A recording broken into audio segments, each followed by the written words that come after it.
I never really did physical art. Like I did digital art a little bit, just like goofing around, like just for fun. But like, there's no way to like you can't sell digital art, you know. Pre NFT, it's like it's just you go like click and save it, Yes. you know. So it's like I didn't really ever pursue it. But then like once I got into NFTs, it's like this is like really something that's gonna take or like could really change a lot of things. And like I still think we're barely touching what we can do with the technology. Like,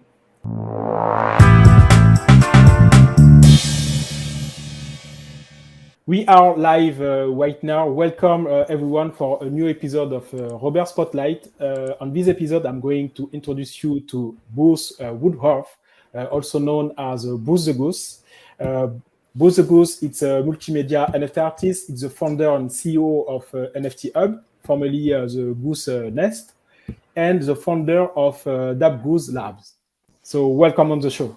thanks for having me. Glad to be here. So thank you to be here.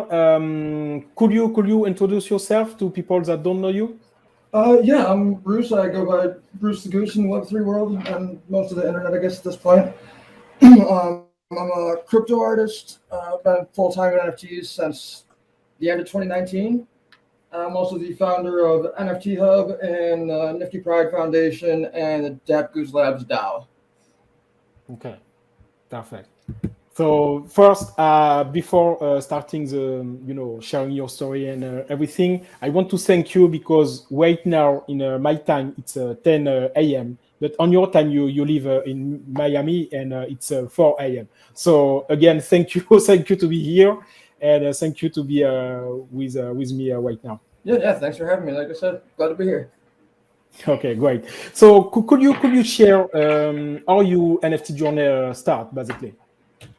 So it's kind of long story, so I'll try to make it short and still make sense. Around the end of 2019, I was working on a farm, and then the owner of that farm, I was living in near Buffalo, New York, and the owner comes to Florida every winter, and I wasn't able to arrange coming down to work with him. And so like, I was out of a job, and like at the time I didn't have a car, and like I was living in a podunk town in the middle of nowhere. It was about to be winter. So I was like, well, I better figure out something to make money from home. So I tried getting into drop shipping. And turns out if you're a first-time business owner and don't have like bank records, because I recently moved back to New York before that.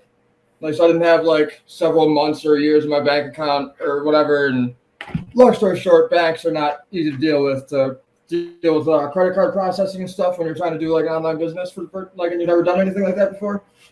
And so I was like, well, maybe Bitcoin's an option because people seem to be talking about that a lot more lately. And like, I already put all the time and money I had left into this. So like, it kind of has to work.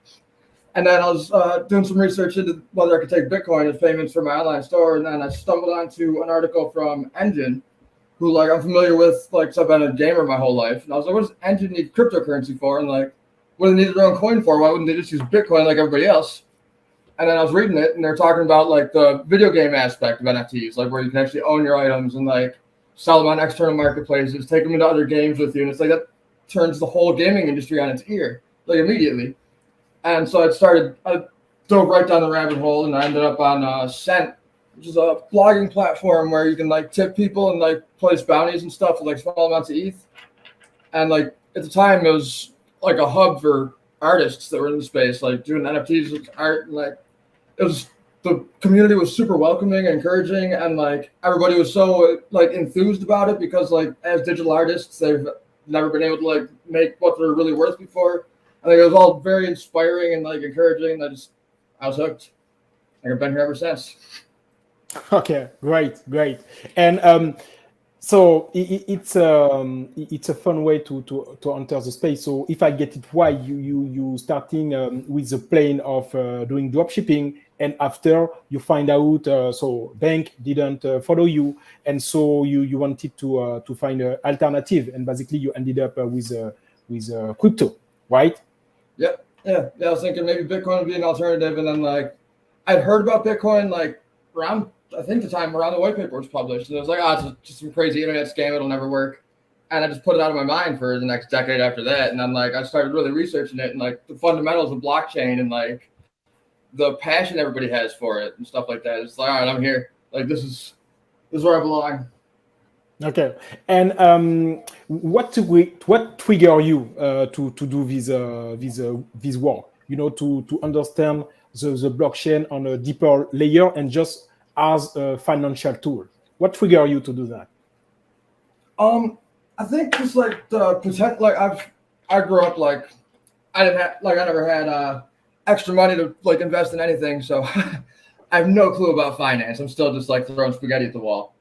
But like learning about like the actual ownership of video game items and like being able to verify and authenticate like ownership of digital art and like just doing the research on it, like started like talking about like you start to like see the wires under the board, you know what I mean?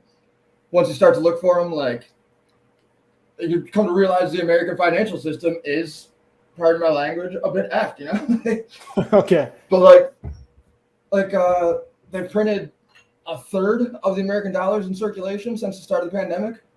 And like that's backed by nothing. Like we've been in the gold standard in 68, and since then it's been industry and commerce and like innovation, but there was none of that for an entire year while we were printing trillions of dollars. And that's not sustainable. Okay. Well, so and Ethereum. When do you find out about Ethereum, and why did you stick around? I think I stuck around because mostly because of like the community, really. Like I came in like through art, you know what I mean? Like it wasn't so much as a financial thing. Like then like when I sold my first piece, I think any artist can agree that like it doesn't matter if you sell something for $10, $100, $1,000. Like it feels amazing that somebody wanted to spend money on something you put your time and effort into. And I sold my first piece for like $12. And at the time I was working like a few hours a week at a pizza place that hadn't been shut down by COVID yet. And I was like, oh, well, apparently someone's going to buy my art. So like, I'm leaving, I'm going home, and I'm going to be an artist. And I walked out, and it was really, a lot of it too was like, it was either I do this or I don't eat, you know what I mean? Like I didn't have a job really other than like a few hours a week at a pizza place. And I was in the middle of nowhere with no car. Like, this has to work. Like, or like, I don't know what I'm going to do. And it worked out. Okay. And when this artist trait come on your life? Yes, like I've always been fairly creative, but like with physical art supplies, like I can't paint very well, like I can't draw very well, but like with a computer I can do some pretty cool stuff. But there's no real demand for that other than possibly getting a job in video games. But there's people way more qualified and way more talented than me that are going to get those jobs, you know. So there wasn't any real reason to pursue it. But then having like blockchain and being able to like sell digital art as just a piece of art, like opened up those all those possibilities, and like make so much more possible with art, which is like incredible and like constantly inspiring. Okay. And what kind of physical art were you created before NFT? I never really did physical art. Like I did digital art a little bit, just like goofing around, like just for fun. But like there's no way to like, you can't sell digital art, you know. Pre-NFT, it's just you go like click and save it, yes. You know. So it's like I didn't really ever pursue it.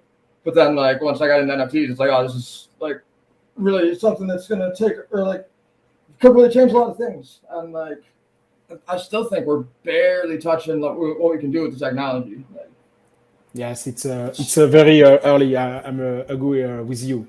How do you approach your art? I mean, what is your thought process or your workflow? What puts you in the mind to create a piece? Honestly, that's a difficult question to answer because like I don't really have any like particular set style. Like there will be times I'm just like looking for a specific tool to do something for a piece, and like I find something else, just start playing with it, and like I'll skew off into a whole different piece. Or like as one example, a lot of my recent work has been based on a D&D world that I created. It's like total nerd, but like it's really cool to be able to like see that world. You know what I mean? Like I've like run the campaign like as a dungeon master and stuff like that. Like other people have gotten to like imagine however they do, but like now I've gotten to like put it on, quote unquote, put it on paper and like share it with people and be like, no, this is what I see, you know, like this is what that world is. And then like any of the pieces that I have done with those, like the people that collect them, I encourage them, like if you play D&D by any chance, like this has got lore, you know, like there might be an encounter mapped out for it. I'll give you all that stuff so you can play it. Like it's just a whole new adds a whole new level to the art. All right. And what would be the frequencies, you know, of creating a piece? You know, maybe do you create a piece every week, every month, every quarter? What is the delay between one question and another? A lot of them don't get minted, but I try to create something, either make a piece or start a piece every day. Every day, okay. And yep. So you have this intent of creating every day. Are you be able to achieve it? I mean, my question is, if I said it in another form, it's like when you start something, whatever the time of the day, are you able to end it on the same day?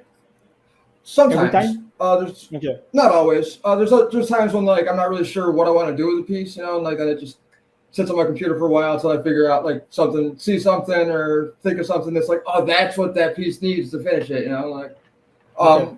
As an example, this piece behind me like has been probably 5 different pieces and has yet to be minted. And how many times you say? I've probably redone it like 3 or 4 times at least. Like I probably have 5 different versions of it saved. Okay.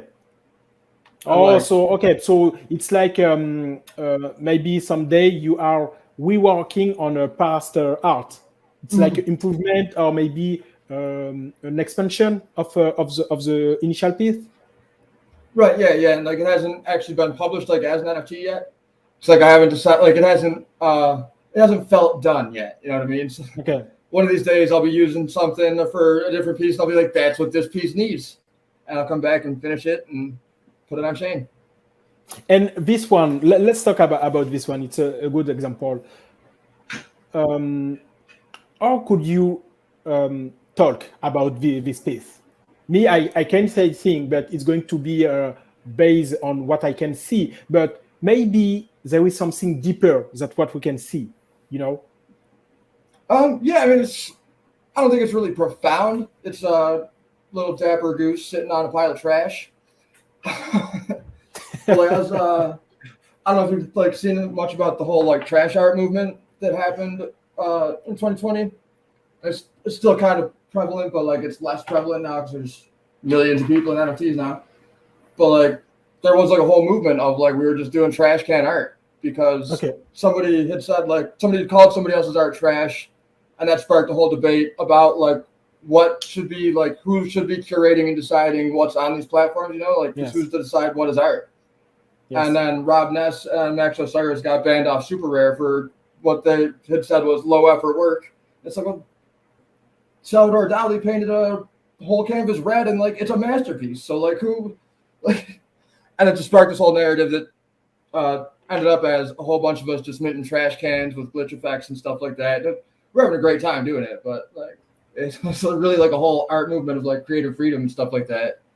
And like that's part of like what this piece comes from. It's trash art because I wanted to make a trash art piece because I haven't in a while, but at the same time, like it's like still trash art whole like that's a big part of what kept me in space was that like sense of belonging and stuff. So that's a treasure, you know what I mean? Like one man's trash is another man's treasure.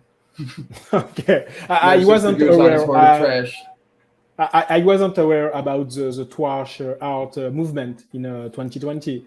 Me, if I can express myself a little bit about this piece, it's my initial feeling when I saw that it's like underworld, you know, like it's underworld and with you know like many ramifications, you know. So at some point I figured out that there is a hat. I wasn't able to really picture the goose, but right now that you said it, I can see it right in front of me. But for me, initially, when I saw that, it was like, okay, it's an underworld. Maybe the bubble are maybe a space for maybe to evolve or something like this. But it was like a kind of, I would say, a dark piece, if that makes sense. Yeah, it makes sense. So, and not intentionally dark. It's just happened to be in a cave. Okay. And so a dragon would sit on a hoarded treasure. As you said, this one it's still a work on process. So do you know how you want to make it evolve? Do you want to change some part of it? What is going to happen on this piece? I'm not real sure. I'm thinking about like doing part of it animated, like maybe doing I don't really know what to call it, like just like little streams of like the paint or whatever would be like fluctuating a little bit, like subtle animations. Where like it's not the whole thing's not animated, but like there's little parts of it that move. And, yes, like, so a little part. Yeah. Okay. Yeah. To give a sense of movement, right? Yeah. Just and to like showcase like the like possibilities that digital art opens up to people. Like there's so much that can be done that we can't do on canvas. Okay. Let's talk a little bit about your tools, the marketplace. So right now you are on, if I get it right, on a marketplace. I think art as well. Which other marketplace do you list your collection? Just about all of them, honestly. I'm not on Super Rare, but other than that, I'm on Maker's Place, Known Origin, Async, Rarible, Blockchain Art Exchange, OpenSea, obviously. Then a few different ones on different blockchains as well. So you are not only on Ethereum, maybe Tezos? Right. Part of it? Yep. We've got a few pieces on Tezos, a little bit on Polygon. I actually did some on Hive early on, like when they started doing NFTs there. So I figured like the more exposure like every different platform and every different network is probably going to have like a slightly different audience, yes. So put your art in front of more people and there's more chances of getting it sold or finding somebody that appreciates it. But do you as it's NFT, you don't list the same piece on every blockchain. Right. Yeah. So how do you define? So basically, how would you choose between, let's say you have a 4 piece? What is going to be the trigger to say, okay, this piece is going to be on Ethereum, this piece is going to be on Tezos, this one on Polygon, and the last one on the other blockchain? It's mostly spontaneous. I've been trying to do less on Ethereum just because like there's the whole ETH killing the planet narrative, which I'm not saying it's not bad for the environment, but it's not as bad as people say it is. It's definitely exaggerated, but I figure anything we can do to oppose that point of view is beneficial to the planet and to the space in general. And my question was more about, do you have any sense of what would be the perception of user on Ethereum? What will be the perception of user on Tezos? Do you have this thing in head, saying like, okay, I believe that based on my knowledge of user interacting on this blockchain, this piece is going to do well on this one? Did there was something like this, or it's really a random like okay? I don't know. I don't like doing any market research or anything. It's just kind of spontaneous, Okay. It's mostly art for art's sake. So wherever I happen to be that day, or there's times when I'll publish something on a different chain because I haven't published there yet. Okay, makes sense. Or because if I found a new platform or something like that, it's like, oh well, let me find a piece I haven't minted yet and I'll put it up here. So I have something on this place too. Okay, makes sense. And you talk about exposure, so it's a distribution. It's to don't have a friction for people, if people are bonded on Tezos, you want to be here and don't force this person to go on Ethereum. Makes sense. My question is, when you do that, did there is also on the back of your mind to think about, I want to test the market on this place? Mm-hmm. Yeah, did there was like an experiment kind of thing? Yeah. Like there's the possibility, or there's the option to do testnet stuff, which I don't really know how people feel about that with NFTs because I don't think I've seen much of it. But there's also, if say there's somebody who wants to collect something on Tezos, but it's minted on ETH, you can burn it, and if they don't care that there's one that's minted sitting in the dead wallet, and they're not concerned that oh, now mine's not a 1-to-1 because there was one minute on ETH. It's well, it's burned, so it's minted over there now. And But I've done a have couple you? different. Sorry. Go ahead. Sorry. Because just so you know, there is a little bit of delay. So sometimes when you talk and you have a pause, as there is a delay on my hand, it's appear like you have done talking. So it's why there is a little bit thing. But you can move forward. Sorry to cut you out. No problem. There's a couple pieces that I've done where like I try to mostly do one-on-ones, but like if I do multiple editions, I rarely ever do more than like 3 or 5. But like there's been a couple pieces where there's one like my self-portrait, for example, which I'd have to see if I can find it and pull it up. Like it's one of my favorite pieces. I think it's on 3 different blockchains. Okay. If I'm thinking right, because it's an edition of 5, and I did like I think 3 of them are on ETH, one of them's on Hive, and one of them was on Wax. Okay. It's like to kind of do something interesting with it. Let me see if I can't find it. And so it's like if the user want to complete the all the pieces, he have to collect all the NFT on the different blockchain. It's that. Yeah, something like that. Well, it's all the same piece, but like it's just kind of made it available to a wider audience, and then like it's kind of cool to be like, oh well, it says it's the 1 of 5, but like there's only 3 of them. It's like, well, that's because the other 2 are on different blockchains. Okay. Are you looking it up for it right now? Yeah, I found it. Okay. Yeah. I'll send the link here in the chat. Perfect. Let me put that up. Yes, definitely one of my favorites that I've done. Okay. So I'm opening the thing and let me share with the world. So share. So we are talking about this one, right? Yeah, that one.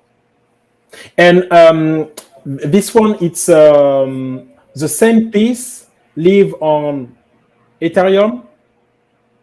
Yep. On, it's there's 5 editions of and it. Wax. Yep. Or Ethereum, Hive, and Wax. I don't think Tezos Okay. was even launched yet when I made that one. Okay. Or if Tezos was launched, they didn't have NFTs there yet. So edition 1 of possible of 5, the first and only known self-portrait of crypto artist BruceTheGoose.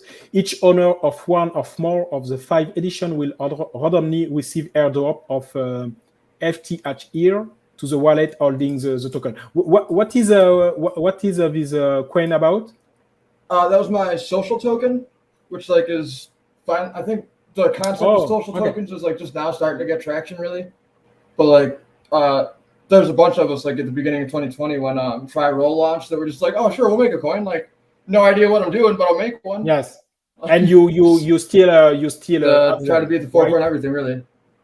You still have them? I still have it, but like I replaced Feather with Down. It's a different token model, and like when Try-Roll got hacked last March, their response or lack thereof was just kind of like very discouraging. It's like, well, why am I letting you guys take 10% of the supply of my coin to do very little for me, and then like get hacked and lose half of it anyway? Okay. So yeah, I just recently launched my new one. Okay. So I just put the link up there for people to watch.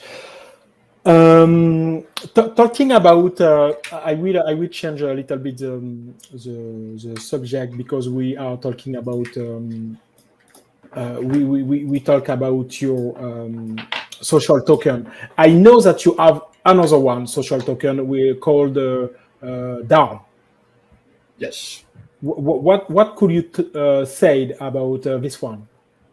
So Down is a little bit it gets a little weird, but I think it's pretty innovative. There's been a couple examples of social tokens like Whale, for example, where like I personally don't doubt Whale Shark's integrity in the matter, but like the token's said to be backed by the value of his NFT collection. But when he launched it, like people that wanted to poke holes in it were immediately like, oh well, what's the tangible link? Like what's the guarantee that if one of those pieces gets sold, the dividends get paid out to the token holders? Like, well, there's really not one other than we have his word, but like that's this is blockchain, code is law. So I found a platform called emblem.finance, which lets you mint an NFT that is also a functional smart contract wallet. And what is the name? Could you say the name again, please? Emblem.finance. Okay. And so like it lets you mint an NFT that is a wallet, and like it works cross chain, and like accepts pretty much just about anything. And until you like, they call it cracking the vault. Okay. So like to actually interact with anything that's in it, you have to extract the private key so you can put it into a wallet interface and be able to sell or trade or whatever any of the tokens or NFTs that are in it. And then once that's done, like it displays on their on the platform that it's been like opened or whatever you want to call it, so that like whatever's in there, like you're not buying it and like somebody has the private keys to it. But until that's done, like nothing can come out of it. And so I took one of those and I put a bunch of my art in it and some other people's art from like more of the OGs from back in like 2020 and earlier, and like a couple Generation Zero crypto kitties and some curio cards, and like there's a bunch of old stuff in there and like a bunch of my art and a handful of tokens. And I took that and I put it, I used fractional to make it into like, they let you fractionalize NFTs. So you can have a high value NFT, but you can turn it into like, you can escrow the NFT to issue tokens that represent ownership of it and get exposure to that without having to sell the actual NFT or whatever. And so it's split. It's like the vault is held in a contract that issued 10 million tokens to represent proportional ownership of that NFT and therefore all of its contents. And then I took 10% of those 10 million tokens and I put them in the contract or in the NFT that they derive the value from. Because I wanted to make sure that I could like still send things to it. So like it's held in escrow right now. Nobody can remove anything from that NFT. Like nobody can take that NFT out of the contract escrow without somebody buying it out in auction. And so like those 10 million tokens, they're 9 million really, because there's a million of them in it. Like that value can continue to accumulate because like I'm gonna keep sending my art to it and I'm gonna keep buying stuff to put into it. And like then anybody else that wants to, who's holding the tokens or like just has old crap they want to get rid of and not like just send the burn address, like can send it into the vault. And theoretically, every time the value of the vault goes up, therefore the value of the tokens goes up, and therefore the value of the vault goes up by 10% of that because there's 10% in there, and hypothetically creates a feedback loop of infinite value accrual, which I know like won't reflect on charts necessarily, but like it once like that sets in people's minds, like it creates constant buy pressure. And then on top of that, like the token has an actual intrinsic value aside from its association with me as a creator. So I'm going to try to say what I understood. So you use the tool emblem.finance to fractionalize your piece. So you have a smart wallet, and you are using this smart wallet to hold the original piece and to turn basically it's like me I've used that as a vault where basically there is the original piece, and from this smart contract is generated DAO token, and the DAO token basically the holder of the DAO token receive a percentage of the royalties of the selling on the secondary market. Sort of, because that is a factor. The NFT itself is the wallet, and that NFT is held in a contract to issue tokens that represent shared ownership of that NFT. But that NFT can continue to receive deposits of any NFT or coin or token from just about any network. Okay. So the value of those tokens can continue to increase, or like regardless of speculation and such like that. Because like the only way to remove the NFT from the smart contract and therefore like get all the contents of it is to buy out, like to initiate a buyout. And the reserve right now is set at 500 ETH, which can be changed by like a majority vote from the token holders. But then if it gets bought out, then everybody holding the tokens gets the proportional share of the ETH it was bought for. Okay, so we can see the token act as a kind of security, right? Yeah, kind of. Okay, makes sense. Makes sense. Okay, so thank you for the explanation. Let's talk about NFT Hub a little bit. What could you say about this?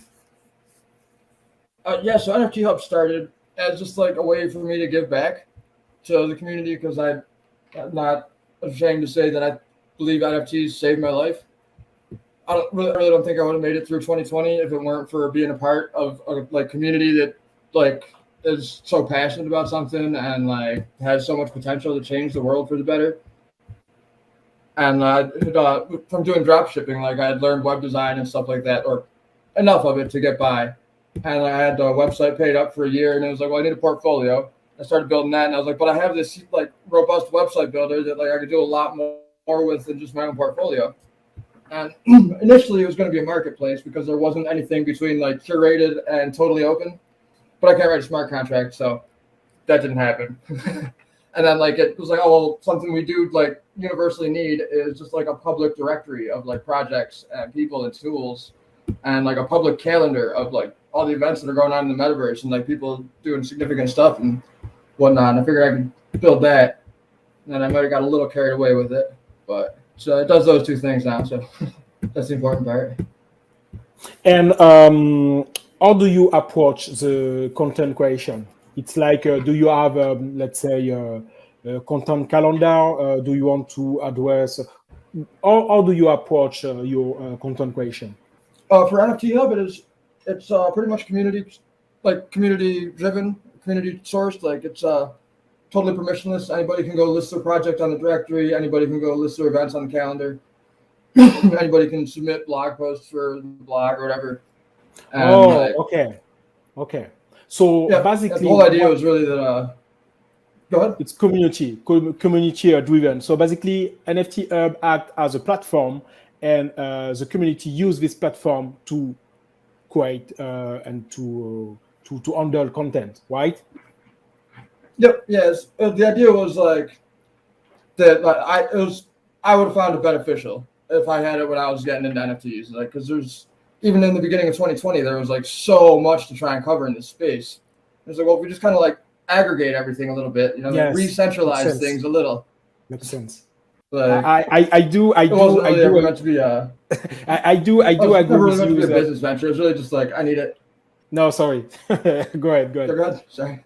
I was just saying, like, it wasn't really meant to ever be a business venture. Like, I wasn't looking at it as like, oh, this is the way I could make some money on this. It was like, no, it's like I could use this, and it would like make things more efficient and convenient for me. So I assume it would make things more efficient and convenient for other people, and like that's helpful. So.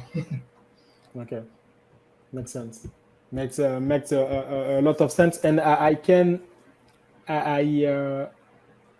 as you said, there is so many stuff to cover, and it's kind of so here it's me talking. It's kind of overwhelming to get a sense of, okay, I'm going to talk about that. There is too many things that at some point you can be okay, I'm going to handle all this thing, and your approach it's kind of clever. It's what I would say. It's like, let's tackle that as a community, and basically there is a quote in France saying, so I'm going to translate it in English. I don't know if there is the same thing, but it's like alone you go fast, but together you go longer, or something like this. Far. So, Yeah. If you want to go fast, go alone. If you want to go far, go together. yes, it's that. Yeah.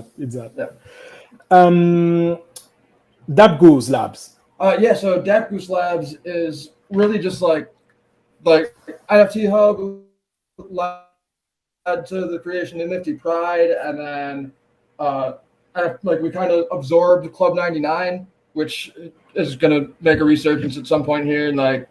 There's a handful of other projects that I've thought of, and like other people on the team like have thought of. It's like, all right, we should probably just like have like a like umbrella brand to contain all this stuff. So like that's DappGoose Labs. It's like, Okay. it's just, I label it as a R&D studio for Web3. Because that kind of leaves it open-ended to do whatever we want. Okay. It's, And seems relevant because it's research and development, you know. how do you divide your time between being an artist, being involved with NFT Hub, and being involved on a DappGoose Labs? Sorry. So how do you approach your week, basically? I was recently pointed out to me that I work in circles. I hadn't taken notice to it, and now I can't unsee it. But I've got a dozen browser tabs open right now, and I'm doing something in all of them. So it's kind of go back and forth, do a little bit of time, you know, like I'll get frustrated with like trying to do something on DappGoose Labs or like trying to find something, and then like I'll just take a break and go work on some art for a little bit, and vice versa. So it's very it's organized chaos.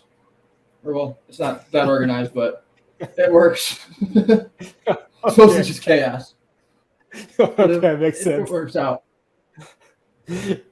Every do you have like a kind of a routine, you know, a daily routine? Do you start your day doing always the same thing, or it's like whatever it's in front of your eyes? No, I usually I start my day pretty much like I got up, got a Red Bull, put on either a crypto banner or one of the other or Bankless or something like that. Like whatever headline pops up on YouTube, or listen to music, and like I'll have a cup of coffee or a Red Bull and like try to get through emails for a while. And then at some point, one of the emails is interesting enough that I click on something, and like then it's off to the races. Okay. Down the rabbit hole the rest of the day, chasing shiny objects. Okay, makes sense. What would be the here I'm referring to you as an artist. So what advice, you know, what are the things that you know right now that you didn't know when you started your NFT journey as an artist? Man, there's so much to learn. Like, there's a lot of things I wish I would have known.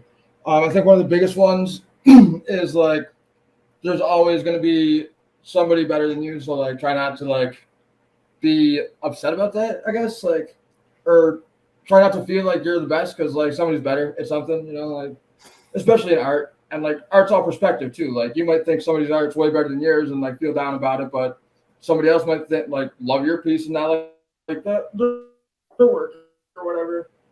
And I also think one of the best pieces of advice I've gotten in this space is don't take yourself or the space too seriously.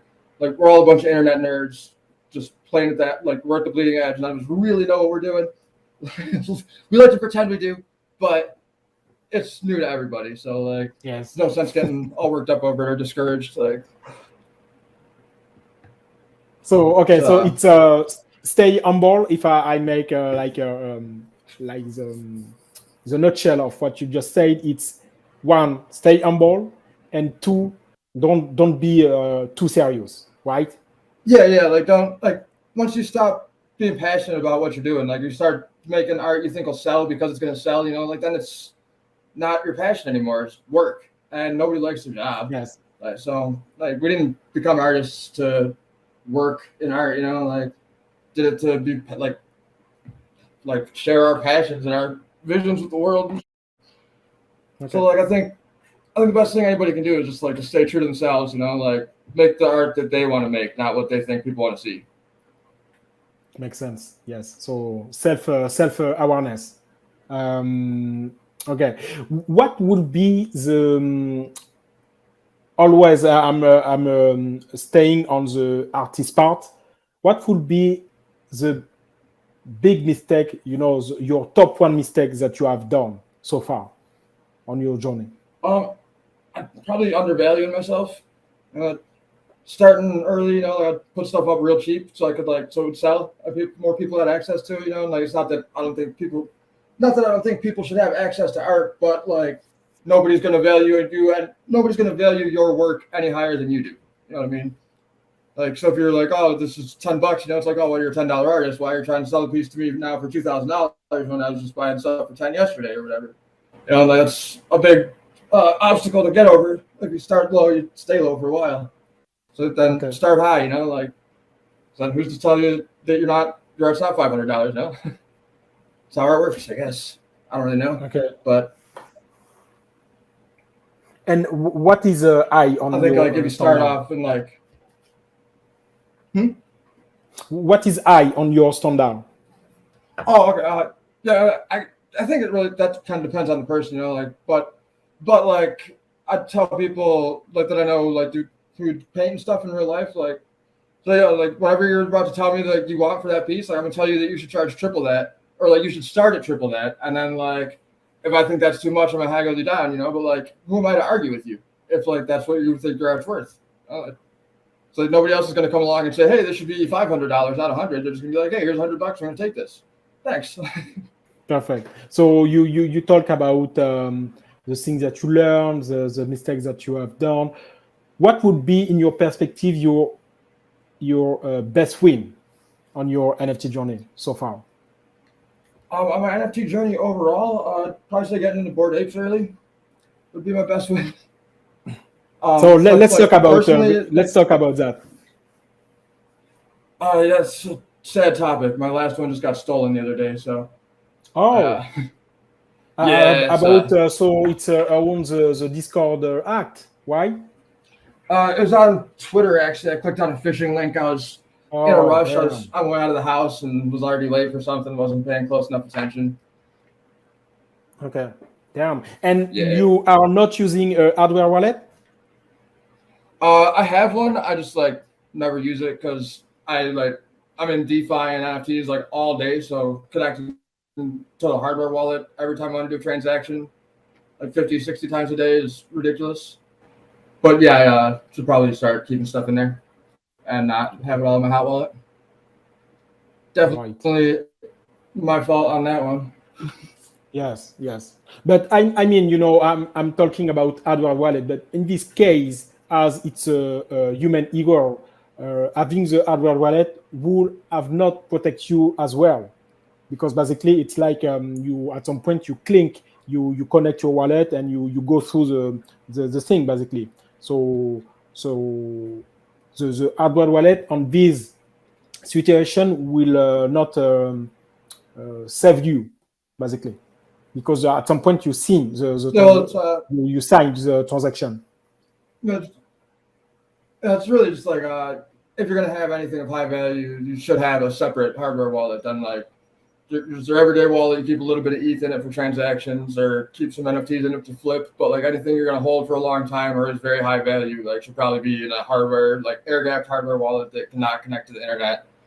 Like, okay. Because it's unfortunate, but anywhere there's so much money moving around and like so much progress, there's just as many bad actors.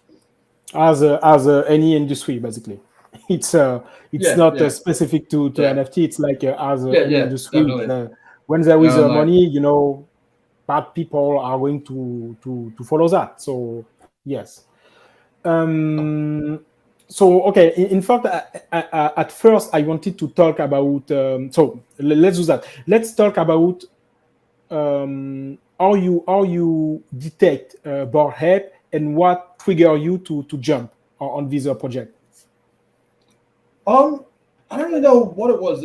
Like, I think it was mostly just like there was a bunch of people talking about it on Twitter. Like, I remember it took like 2 weeks for the like initial sale to sell out, but then like once it did, like they started getting sold on OpenSea and like they were going up. I think I got my first one. I want to say like 0.2 ETH, something like that, and I sold it like 2 days later for 0.5. I was like, oh well, I'm gonna get a different one and do it again.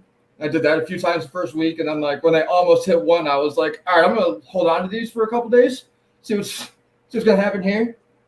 And like the one that I just lost a couple days ago, like I got him at 0.92 ETH, like held it until 2 weeks ago.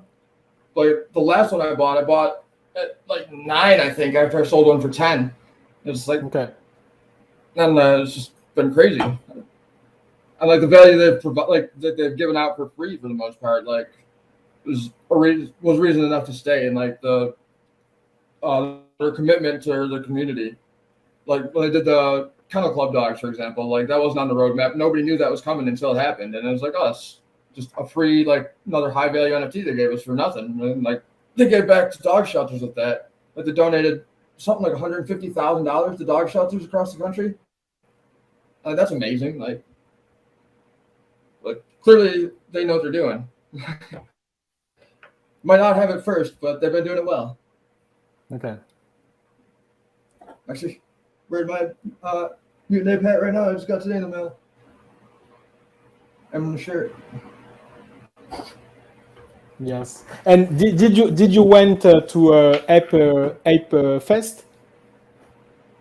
Yeah. I was at Ape Fest last year. I'll be there again this year. And speaking of NFT, I want to see you again. And I still have mutant ape, so I'm still getting into Ape Fest. Still in the club. Okay. Perfect. And who do you follow today? To like maybe influencer. It's not going to be the good term, but when you want to get information about the space, who are the people that you are going after? For the most part, I I don't follow anyone real specifically. It's more so I'll just go to the major news sites, and Rarity Sniper is one of them, and there's a couple other ones that show what's minting, or Moby's a good one, where it's the volume of this collection has gone up 20% in the past hour and stuff like that. There's a bunch of different analytics tools out now. They do a pretty good job showing you what's going on. But so much of this stuff is like a flash in the pan. So it's very difficult to tell what's going to really hold water. Okay. Today, with your perspective, because we can refer to you as OG because you were here, pre-year 2020. With your perspective, do you see any lack on the NFT space? What would be the thing that you would like someone to come up with? I think if we got back to doing the more original things, that would be really cool. Seems like everybody's following the same template for the 10K collections, basically the same roadmap, basically the same goals, which is fine, if it works, it works. But there's so much more we can do with the technology.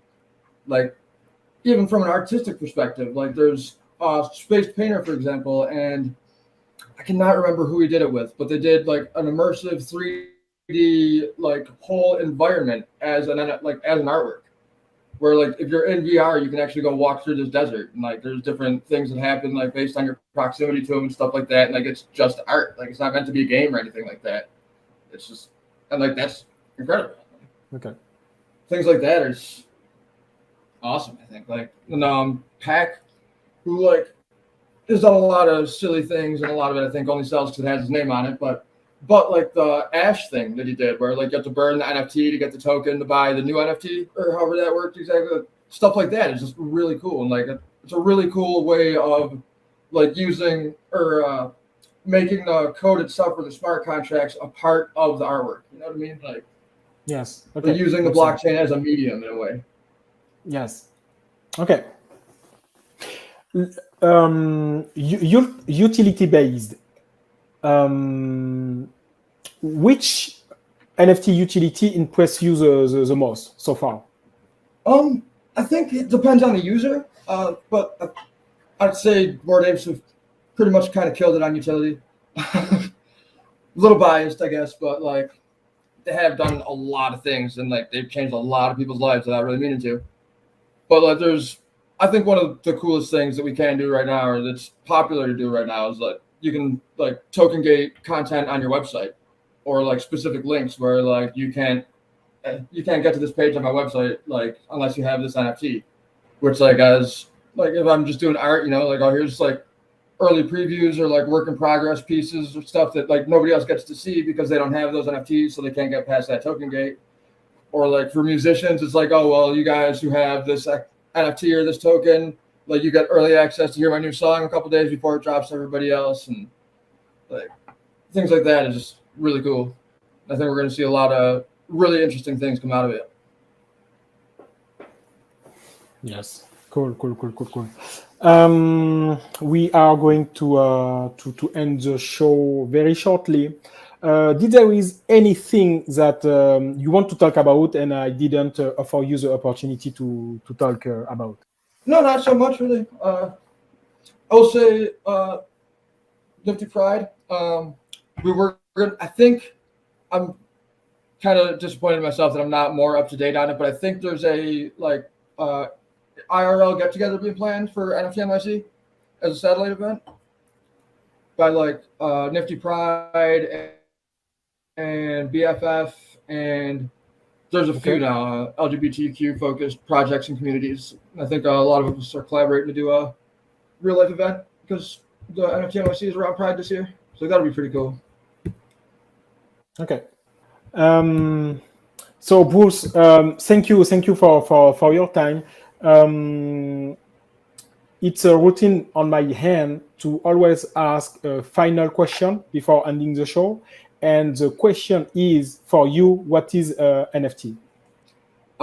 It's all sorts of things. That is a hard question. I mean, the easy answer is it's a non-fungible token, which is a record of ownership of a unique item registered on a blockchain. But I mean, it's art, it's video game items, it's collectibles, it's gated access, it's concert tickets, anything really, anything that can't be easily replaced by something of similar equal value. Anything you hold unique value in, is an NFT really.